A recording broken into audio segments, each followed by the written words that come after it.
Chapter 4. The Keeper of the Keys. Boom! They knocked again. Dudley jerked awake. "Where's the cannon?" he said stupidly. There was a crash behind them, and Uncle Vernon came skidding into the room. He was holding a rifle in his hands. Now they knew what had been the long, thin package he had brought with him.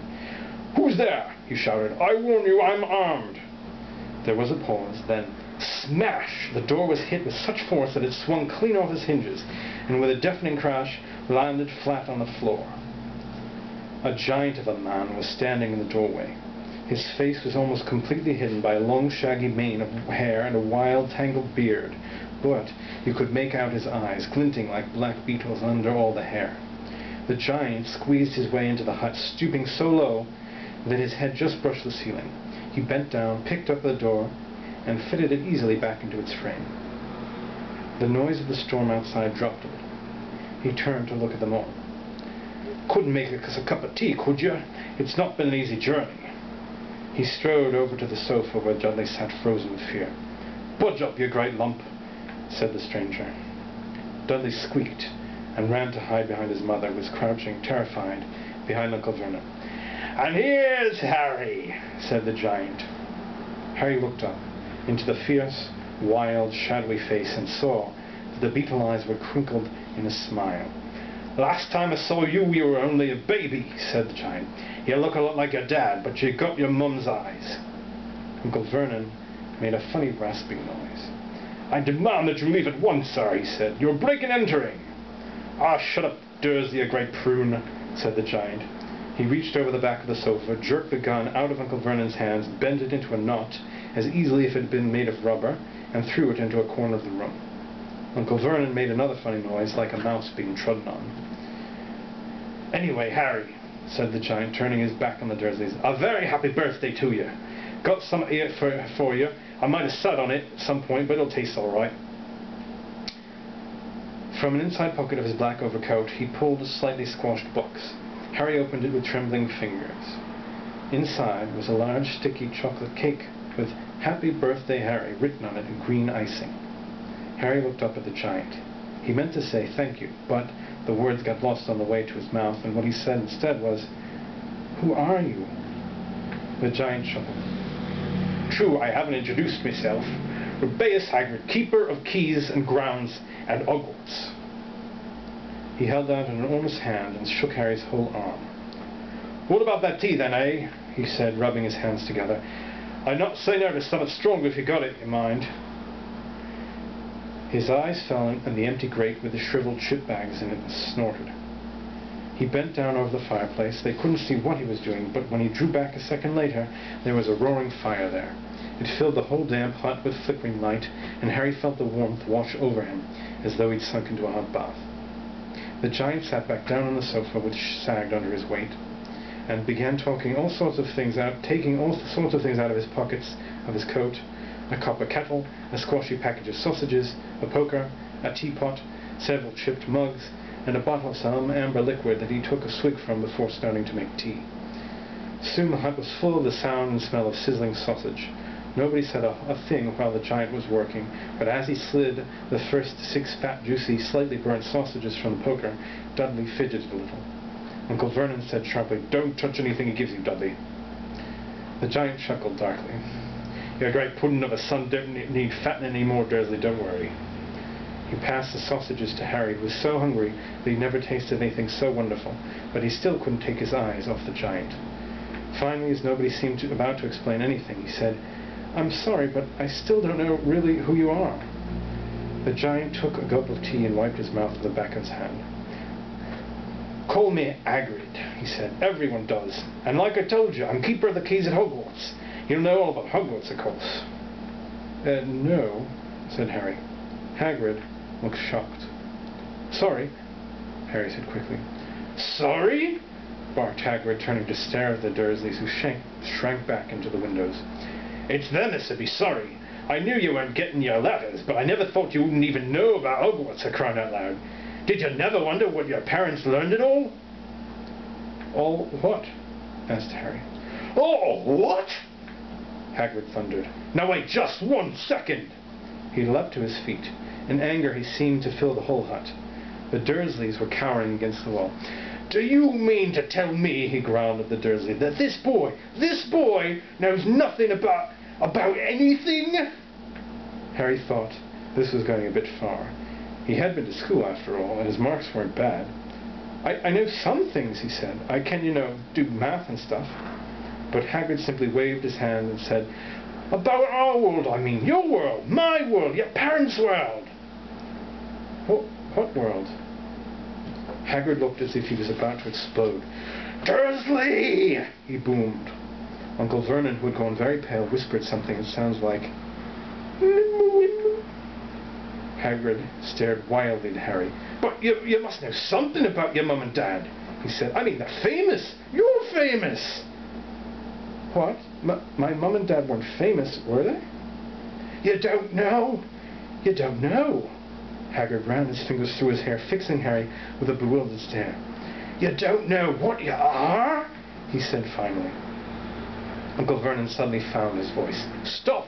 he commanded. "Stop right there, sir. I forbid you to tell the boy anything." A braver man than Vernon Dursley would have quailed under the furious look Hagrid now gave him. When Hagrid spoke, his every syllable trembled with rage. "You never told him? Never told him what was in the letter Dumbledore left for him? I was there. I saw Dumbledore leave it, Dursley, and you kept it from him all these years." "Kept what from me?" said Harry eagerly. "Stop! I forbid you!" yelled Uncle Vernon in panic. Aunt Petunia gave a gasp of horror. "I'll go boil your heads, both of you," said Hagrid. "Harry, you're a wizard." There was silence inside the hut. Only the sea and the whistling wind could be heard. "I'm... a what?" gasped Harry. "A wizard, of course," said Hagrid, sitting back down on the sofa, which groaned and sank even lower. "And a thumping good one, I'd say, once you've been trained up a bit. With a mum and dad like yours, what else could you be? And I reckon it's about time you read your letter." Harry stretched out his hand at last to take the letter yellowish envelope, addressed in emerald green to Mr. H. Potter, the floor, hut on the rock, the sea. He pulled out the letter and read, "Hogwarts School of Witchcraft and Wizardry. Headmaster, Albus Dumbledore. Order of Merlin, First Class, Grand Sorcerer, Chief Warlock, Supreme Mugwump, International Confederation of Wizards. Dear Mr. Potter, we are pleased to inform you that you have been accepted at Hogwarts School of Witchcraft and Wizardry. Please find enclosed a list of all necessary books and equipment. Term begins on September the 1st. We await your owl by no later than July the 31st. Yours sincerely, Minerva McGonagall, Deputy Headmistress." Questions exploded inside Harry's head like fireworks, and he couldn't decide which to ask first. After a few minutes he stammered, "What does it mean they await my owl?" "Galloping Gorgons, that reminds me," said Hagrid, clapping a hand to his forehead with enough force to knock over a cart horse, and from yet another pocket inside his overcoat he pulled an owl. A real live, rather ruffle-looking owl, a long quill and a roll of parchment. With his tongue between his teeth, he scribbled a note that Harry could read upside down. "Dear Professor Dumbledore, given Harry's letter, taking him to buy his things tomorrow. Weather's horrible. Hope you're well. Hagrid." Hagrid rolled up the note, gave it to the owl, which clamped it in its beak, went to the door, and threw the owl out into the storm. Then he came back and sat down, as though this was as normal as talking on the telephone. Harry realized his mouth was open, and closed it quickly. "Where was I?" said Hagrid, but at the moment Uncle Vernon, still ashen-faced, but looking very angry, moved into the firelight. "He's not going," he said. Hagrid grunted. "I'd like to see a great muggle like you stop him," he said. A what?" said Harry, interested.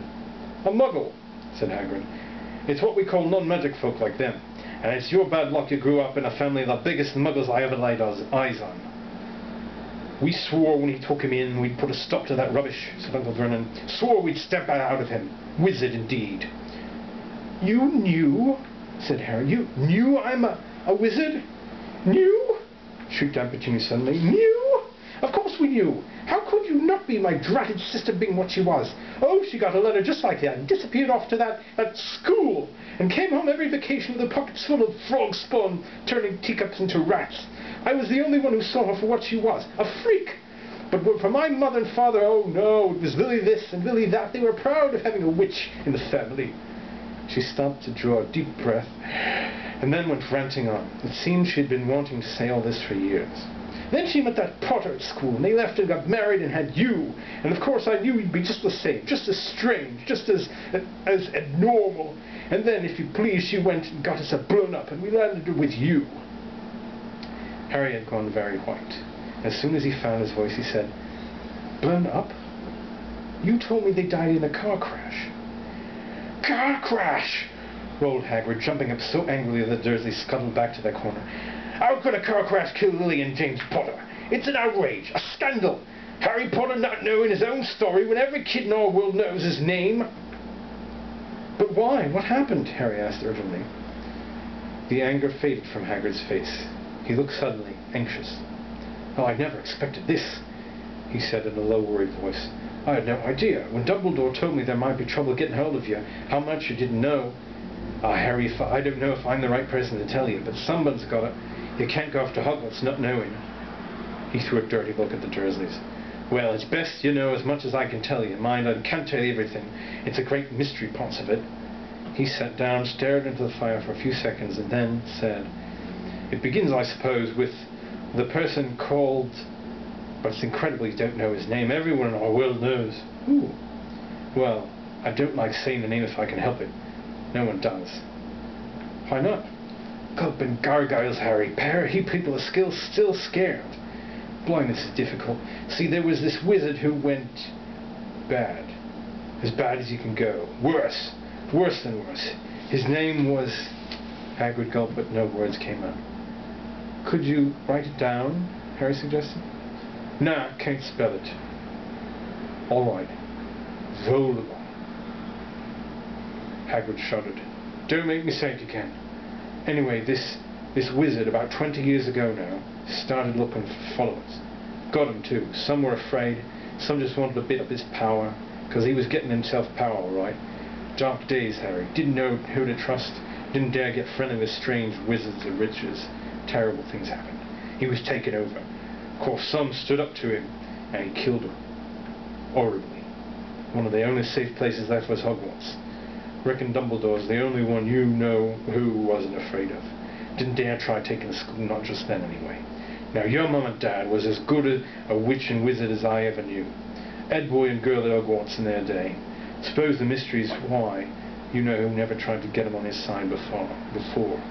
Probably knew they were too close to Dumbledore to want to try anything to do with the dark side. Maybe he thought he could persuade him. Maybe just wanted him out of the way. All anyone knows is he turned up in the village where you was all living on Halloween 10 years ago. You was just a year old. He came to your house and Hagrid suddenly pulled out a very dirty spotted handkerchief and blew his nose with a sound like a foghorn. "Sorry," he said, "but it's that sad.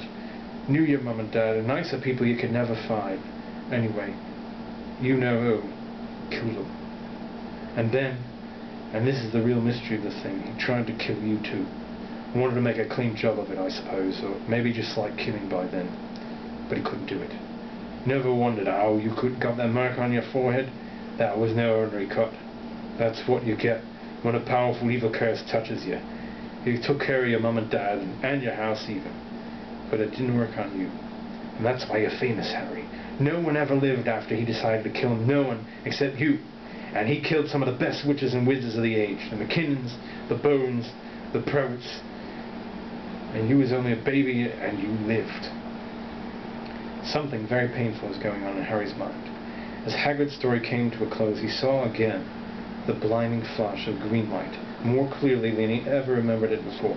And he remembered something else. For the first time in his life, a high, cold, cruel laugh.